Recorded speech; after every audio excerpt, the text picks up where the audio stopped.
नमस्कार दोस्तों, मैं राजेश मुजफ्फरपुर सर्रा यूट्यूब चैनल में आप सभी का स्वागत है। अगर आप चैनल पे नए हैं तो चैनल को सब्सक्राइब जरूर करें और वीडियो को लाइक करें, शेयर करें और कमेंट करें। आज हम एक बाबा साहब की लिखी किताब है अछूत कौन थे और वे कैसे बने। चलिए इसको स्टार्ट करते हैं। पहला टॉपिक है गैर हिंदुओं में छुआछूत। अछूत कौन है और छुआछूत कैसे पैदा हुआ, यही बात मुख्य सवाल है जिसका उत्तर इस किताब में देने का प्रयास किया गया है। विषय की गहराई में उतरने से पहले कुछ सवालों का उत्तर देना जरूरी है। पहला सवाल है, क्या संसार में केवल हिंदुओं ही हैं जो छुआछूत मानते हैं? यदि गैर हिंदुओं में भी छुआछूत है तो हिंदुओं के छुआछूत और गैर हिंदुओं के छुआछूत में क्या अंतर है? दुर्भाग्य से अभी तक किसी ने ऐसा तुलनात्मक अध्ययन नहीं किया। इसी का परिणाम है कि अनेक लोग यह तो जानते हैं कि हिंदुओं में छुआछूत है, किंतु वे यह नहीं जानते कि इसका अनोखापन क्या है। इसके अनोखेपन और इसकी विशेषताओं को सच्ची रूप से समझ लेने से ही अछूतों की वास्तविक स्थिति समझ में आ सकती है और उसी से छुआछूत की उत्पत्ति भी जानी जा सकती है। पहले हम इस बात की जांच करें कि आरंभिक और प्राचीन समाज में स्थिति क्या थी। क्या वे छुआछूत को लेकर स्वीकार करते थे? सबसे पहले हमें यह बात स्पष्ट होनी चाहिए कि वे छुआछूत से क्या समझते थे। इस बारे में सभी का एक ही विचार होगा। सभी इस बात को स्वीकार करेंगे छुआछूत का आधार गंदगी, अपवित्रता तथा छूत लग जाने की कल्पना और उससे मुक्त होने के तरीके तथा साधन हैं। जब आरंभिक समाज के सामाजिक जीवन की परीक्षा इस उद्देश्य से की जाती है कि हमें पता लगे कि वे लोग उपयुक्त अर्थ में छुआछूत से परिचित थे या नहीं, तो इससे संदेह नहीं रहता। आरंभिक समाज केवल अपवित्रता की कल्पना से परिचित नहीं था, किंतु इस विश्वास के कारण उसके धार्मिक कर्मकांडों, रीति रिवाजों व अन्य क्रियाकलापों की एक जीवन पद्धति बन गई थी। आरंभिक मनुष्य विश्वास करता था कि कुछ विशेष घटनाओं के घटने से, कुछ विशेष वस्तुओं के स्पर्श से और कुछ विशेष व्यक्तियों के स्पर्श से अपवित्रता होती है।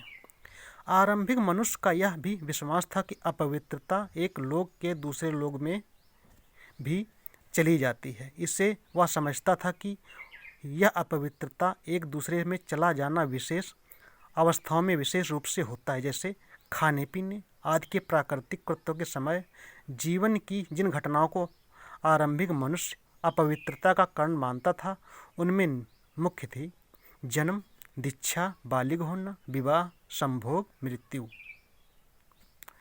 जिन माताओं को संतान होने वाली होती है वे अपवित्र और दूसरे में अपवित्रता फैलाने वाली मानी जाती थीं। माताओं की अपवित्रता बच्चों तक भी फैलती थी। संस्कार और बालिग हो जाना जीवन की वे अवस्थाएं हैं जो स्त्री पुरुष के संपूर्ण इंद्रिय तथा सामाजिक जीवन में परिवेश की द्योतक हैं। उन्हें एकांत में रहना होता था, विशेष भोजन करना होता था, बार बार स्नान करना होता था, शरीर पर उपटन आदि लगाना और अंगछेद भी करना होता था, जैसे खतना। अमेरिका की जातियों में जिन लोगों का संस्कार होता था वे न केवल विशेष भोजन करते थे, लेकिन समय समय पर ऐसी औषध भी लेते थे जिससे उन्हें उल्टी हो जाए। विवाह के साथ जो रीति रिवाज होते थे उनमें ऐसा मालूम होता है कि प्रारंभिक मनुष्य विवाह को पवित्र समझता था। कभी कभी विवाहित को अपनी जात के लोगों के साथ संभोग सहन करना पड़ता था, जैसा कि ऑस्ट्रेलिया में, या जात के मुखिया या वैद्य के साथ जैसा कि अमेरिका में, या पति के मित्रों द्वारा जैसा कि पूर्व अफ्रीका की जातियों में। कभी कभी पति तलवार से पत्नी को एक खरोंच लगाता, तो कभी कभी पति से शादी होने से पहले पत्नी को वृक्ष से शादी करनी पड़ती थी, जैसे कि मुंडा जाति में। ये जितने भी रीति रिवाज रस्म थे उनका उद्देश्य इतना ही था कि वह विवाह को अपवित्रता से बचाए रखें। प्रारंभिक मनुष्य के लिए मृत्यु सबसे अधिक अपवित्रता का कारण न केवल मृतदेह लेकिन मृत व्यक्ति की वस्तुओं को लेना भी अपवित्र होता था। औजारों शास्त्रों को मृत व्यक्ति की देह के साथ अधिक संख्या में कब्र में देने की प्रथा का भी यही अर्थ था, क्योंकि लोग उन वस्तुओं के उपयोग को खतरनाक तथा दुर्भाग्यपूर्ण समझते थे। वस्तुओं के छूने से जो अपवित्रता पैदा होती थी उसकी चर्चा करें तो प्रारंभिक मनुष्य ने यह सीख लिया था कि कुछ वस्तुएं पवित्र हैं और कुछ अन्य अपवित्र। यदि कोई व्यक्ति किसी पवित्र वस्तु को छू देता तो यही माना जाता था कि उसने उसे अपवित्र कर दिया। पवित्र और सामान्य लौकिक वस्तुओं के एक दूसरे से अलग होने का एक बहुत जीवंत उदाहरण टोंडा लोग हैं, जिनके व्यापक रीति रिवाजों तथा सामाजिक संस्थानों का सारा आधार वे कोशिश ही है जो वे अपने पवित्र ढोरों को, पवित्र पशुओं को, फार्मों को, पवित्र बर्तनों को, पवित्र दूध को और उन लोगों को जिनका काम कर्मकांड करना है पवित्र बनाए रखने के लिए करते हैं। डेयरी फार्मों में जो पवित्र बर्तन रहते हैं वे हमेशा अलग कमरे में रखे जाते हैं और उन बर्तनों में दूध तभी पहुंच सकता था जब पहले व दूसरे में रखे हुए बीज के एक दूसरे बर्तन में डालें। उन बर्तनों में से दूध निकाला भी नहीं जा सकता था। ग्वाला जो पुरोहित भी होता है एक लंबे संस्कार के बाद ही अपना काम आरंभ कर सकता है। इस प्रकार वह सामान्य लोग के दर्जे से ऊंचा उठा दिया जाता है और वह उस पवित्र कृत्य को करने की योग्य हो जाता है। उसको गांव में विशेष अवसरों पर ही सोने की आज्ञा होती है और ऐसे दूसरे नियमों से उसकी दिनचर्या रहती है। यदि वह पवित्र ग्वाला किसी की मिट्टी के साथ चला जाए तो वह अपने पवित्र कर्तव्य करने के अयोग्य हो जाता है। इस सबसे यही अनुमान लगाया गया है कि इनमें से अधिकांश रीति रिवाजों का एक ही उद्देश्य है कि सांसारिक खतरों में रक्षा और अपवित्र वस्तु को उन लोगों की उपभोग के योग्य बनाए जो खुद पवित्र हैं। इस पवित्रता की भावना का संबंध केवल वस्तुओं से नहीं था। लोगों कुछ ऐसे विशेष वर्ग भी थे जो पवित्र समझे जाते थे। कोई व्यक्ति यदि उन्हें छू देता तो यह उनका अपवित्रता का कारण होता। पोलिनेशियन लोगों में अपने से एक हीन व्यक्ति के स्पर्श से मुखिया की पवित्रता नष्ट हो जाती थी, हालांकि ऐसा होना हीन व्यक्ति के लिए हानिकारक था। दूसरी ओर इफाते में जो पवित्र लोग संस्कार संबंधी अपवित्रता से संबंध रखता था उसकी पवित्रता नष्ट हो जाती थी। उगांडा में एक मंदिर के निर्माण से पहले लोगों को 4 दिन केवल इसलिए दिए गए थे कि वे अपने आप को पवित्र बना ले। दूसरी ओर मुखिया और उसकी चीज़ें इतनी अधिक पवित्र मानी जाती रही हैं कि यदि कोई निचले दर्जे का लोग उनको उपयोग में लाएं तो यह उसके लिए अच्छा नहीं होता। टोंगा द्वीप में जो लोग मुखिया का स्पर्श करें वह निषेध हो जाएगा। यह दोष पवित्र मुखिया के पैर तले को स्पर्श करने से दूर होगा। मलाया प्रायद्वीप के मुखिया की पवित्रता राजकीय चिन्ह में विराजती थी और कोई उसको छू भी ले तो वह गंभीर बीमारी या मृत्यु को निमंत्रण देता था। विदेशी लोगों से मिलने से भी आरंभिक मनुष्य अछूत बन जाते थे। दक्षिण अफ्रीका की एक जाति व थीबा के लोगों का विश्वास कि जो लोग अपने देश से बाहर जाते हैं उन पर बाहरी भूतात्माओं का प्रभाव हो सकता है। विदेशी वर्जित थे क्योंकि विदेशी देवताओं की पूजा करने से उनकी बुरे प्रभाव पड़ते थे, इसलिए उन्हें या तो धुनी दी जाती थी या किसी दूसरे तरीके से पवित्र बनाया जाता था। डेरी और उनके पड़ोस की जातियों में स्वजाति व्यक्ति की जब व्यवहार से लौटे तो उसके एक ही विदेशी जैसा व्यवहार होता था और तब तक वह बैठ न जाए तब तक उसकी ओर कोई ध्यान नहीं दिया जाता था।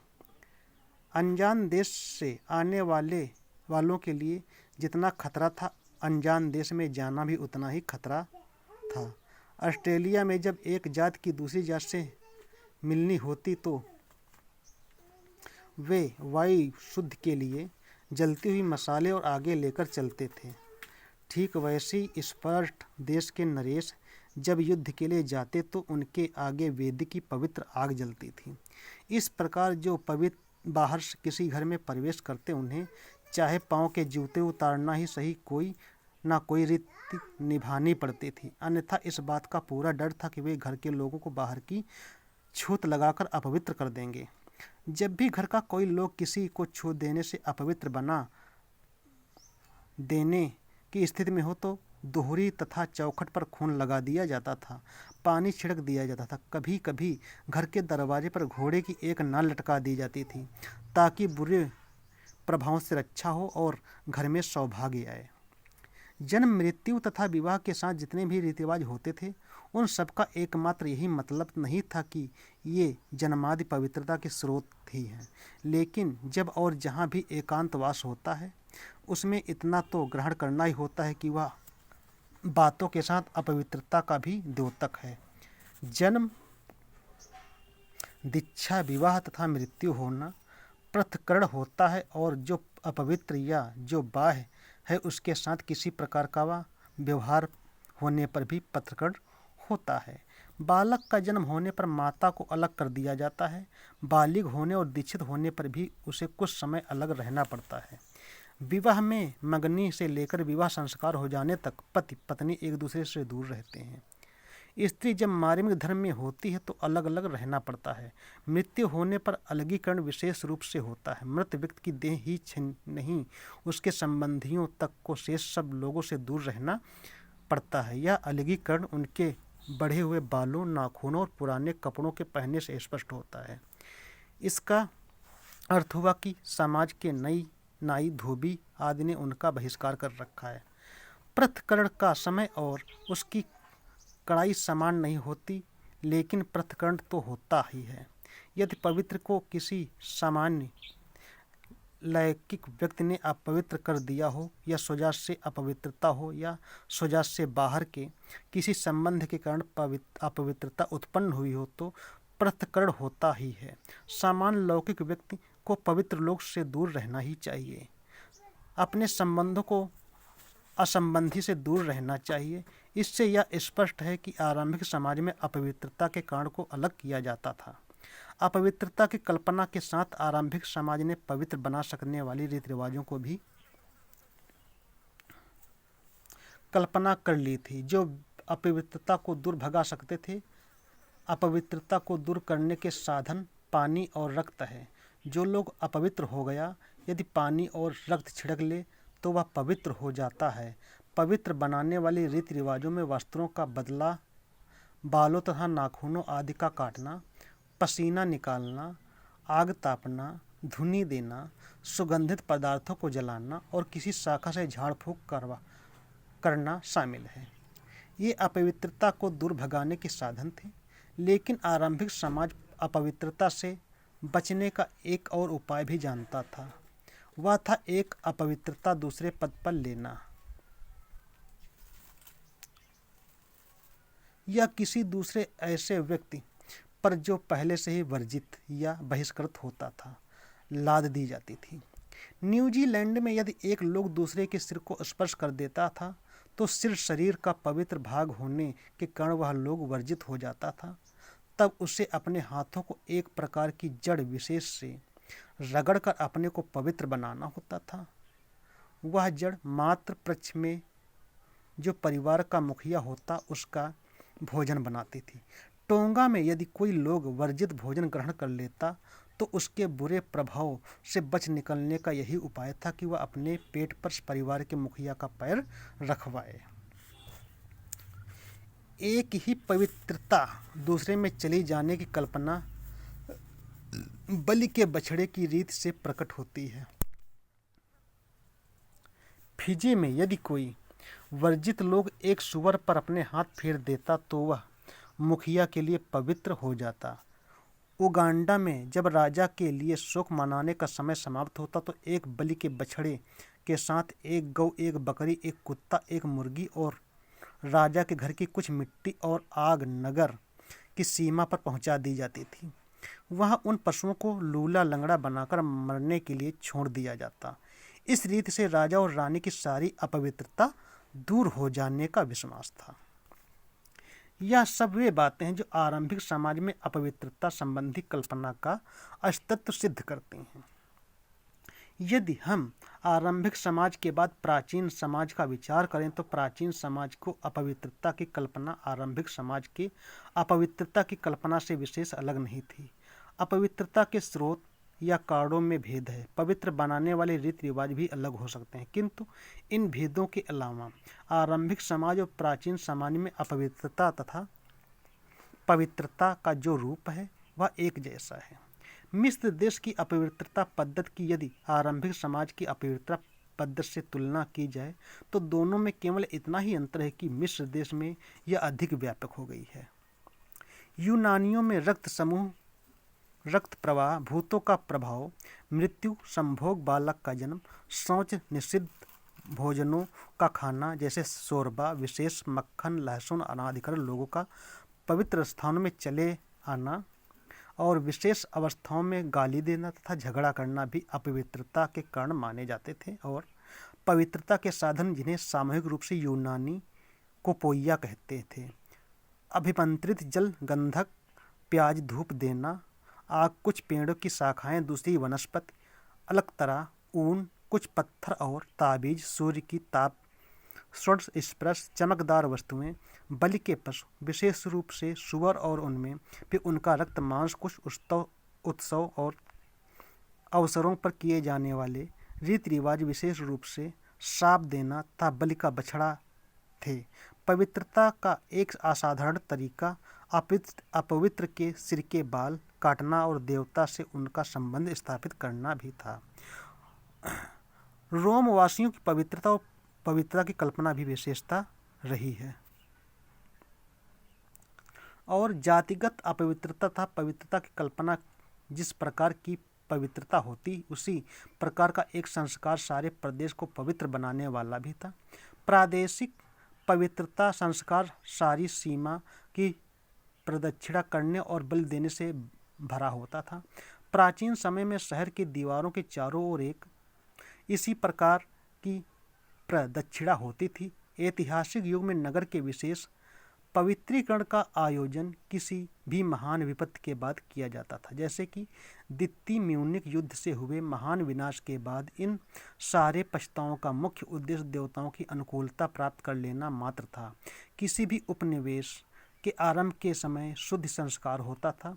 सीमाओं और बाजारों की रक्षा भी अपने मूल रूप से उनका पवित्रीकरण ही रहा होगा। अभी पिछले समय तक पादरियों का एक वर्ग विशेष प्राचीन रोम की सीमाओं पेलेरिटिनेट की बस्ती की प्रदक्षिणा करता था। उससे पहले वहां आरंभिक नगर की प्राचीनतम सीमाओं की वार्षिक प्रदक्षिणा भी होती थी। इसमें अरबल नामक पादरी नेतृत्व करते थे। यह प्रदक्षिणा आम्बर बलिया कहलाती थी की जाती थी। जब रोम राज्य की सीमा में वृद्धि हुई तो ऐसा नहीं लगता था कि उसी अनुपात में पवित्रीकरण के संस्कार में भी वृद्धि की गई हो। ये प्रदक्षिणाएं अनंत इटली के बाहर और भीतर तथा यूनान में भी थी। मंत्रों वाली प्रार्थनाओं के विशुद्ध उच्चारण में जादू जैसा प्रभाव रहा मालूम होता है। उनके उच्चारण में यदि कोई अशुद्धि रह गई तो उसका पछतावा करना होता था। जैसे प्राचीन रोम की न्याय पद्धति में या धातु रूप के उच्चारण में कोई अशुद्ध रह जाती तो वह आदि अपना आरोप तथा मुकदमा ही हार जाता। अनोखे प्राचीन रीति रिवाजों के कुछ दूसरे रूप भी देवताओं को प्रसन्न करने की कल्पना के ही साथ आबद्ध थे। साली नामक प्राचीन पादरी विशेष अवसरों पर नगर के अलग अलग स्थानों की परिक्रमा करते थे। वे अपने हथियार तथा बाजे गाजे को भी पवित्र करते थे, जिसके आरंभिक लोगों की इस कल्पना का समर्थन होता है कि सेना के शस्त्रों के सफल प्रयोग के लिए उनका पवित्र होना जरूरी है। सरकारी गणना जिसका अवसान पवित्रीकरण के साथ होता था वह भी वास्तव में एक सैनिक प्रक्रिया ही थी, क्योंकि यह उन केंद्रीय समिति से संबंधित थी जो सामान्य वस्त्रधारी सेना ही है। यह सैनिक पवित्रीकरण सेना में भी कभी कभी व्याप्त हो जाने वाले मिथ्या भय को दूर करने के लिए उसी समय होता था जब सेना युद्ध में क्षेत्र पहुंचती थी। अन्य अवसरों पर यह केवल रोगादि से बचाव के लिए होता था। नौसेनाओं का भी पवित्रीकरण होता था। सभी आरंभिक लोगों को यह तक हिब्रू भी अपवित्रता की कल्पना को मानते थे। उनकी अपवित्रता की कल्पना विशेष उनका यह विश्वास था कि अपवित्रता गंदे पशुओं के कंकाल के स्पर्श या मृत मांस खाने से पैदा होती है, या रेंगने वाले पशुओं और हमेशा गंदे रहने वाले पशुओं के स्पर्श से। ये सब पशु जिनके खुर चिरे हैं, जो एक साथ जुड़े नहीं हैं, ना जुगाली करते हैं, जो अपने पंजे के बल पर चलते हैं और 4 पैरों पर चलने वाले सभी प्रकार के पशुओं से अपवित्रता पैदा होती है। किसी गंदे लोग से स्पर्श होना भी हिब्रू लोगों के लिए अपवित्रता थी। हिब्रू लोगों की अपवित्रता की 2 और विशेषताएं भी कही जा सकती हैं। वे मानते थे कि मूर्ति पूजा भी अपवित्रता का कारण हो सकती है और लोगों की लैंगिक अशुद्धता में प्रदेश का प्रदेश अपवित्र हो जाता है। इस विस्तृत ब्यौरे के बाद हम सार रूप में यह कह सकते हैं कि आरंभिक समाज या प्राचीन समाज के लोगों में कोई ऐसा नहीं हुआ जो अपवित्रता की कल्पना को ना मानता रहा हो। आज के साथ इतना ही। अगले पार्ट में, तब तक के लिए नमस्कार।